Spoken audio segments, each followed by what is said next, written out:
د موټرو د ثبتولو لړۍ چې نږدې 2 میاشتې کیږي په ټول هیواد کې پیل شوې. په خوست ولایت کې تر دې دمه تر 13,000 پورې موټر معاینه شوي چې له جملې شاوخوا 14,000 موټر ثبت شوي. د ترافیکو مدیر مولوي خیال خان په وینا چې یاده پروسه په چټکۍ سره پر مخ روانه ده او هره ورځ په لسګونه موټر راجستر کیږي.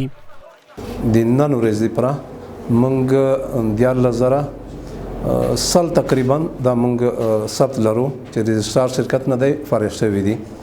البته کوم موټر چې موږ معاینه کړي دي د اول نه تر پنجشنبې پورې دا د تقریبا د 13,000 حدودو خوشو کې موږ معاینه کړي دي، خو بعضې کسان تر اوسه یا پاتې دي چې هغه نه دي تېر شوي دي ثبت نه.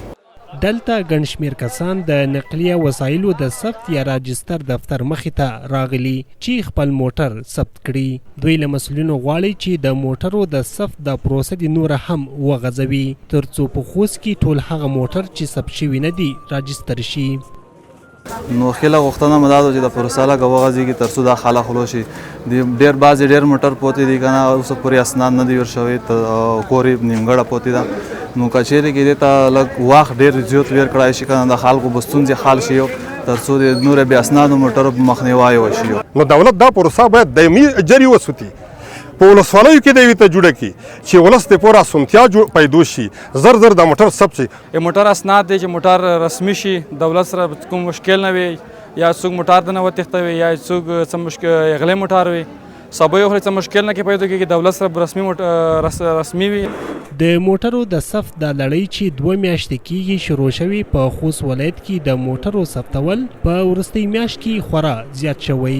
د نقلیه وسایلو د راجستر دفتر مسؤلین یاده پروسه شفافه بولي او له خوست میشتو غواړي چې خپل موټر راجستر کړي. دغه پروسه چې 3 میاشتې وه، په اوله میاشت کې په 2 میاشتو کې دلته خلک نه راتله، مراجعه نه کول، ډېر کم تعداد خلک به راتله. داسې ورځې شته چې موږ فقط د ورځې 15 موټره ثبت کړي دي، یا مو 10 موټره ثبت کړي دي، یا به مو 60 موټره ثبت کړي. نو دا د هغه ورځو حجم پر دغه 60 ورځو باندې راغی. که چیرې خلک دغه مشکل په پام کې ونیسي او دوی په دوامداره توګه راسي خپل موټر ثبت کړي، نو بیا به دا مشکل نه پیښیږي چې په یوه میاشت کې یا په 60 ورځو کې بیا ټول خوست را روان یا موږ به هم د مشکل سره مخ وي، بیا به دوی هم د مشکل سره مخ وي.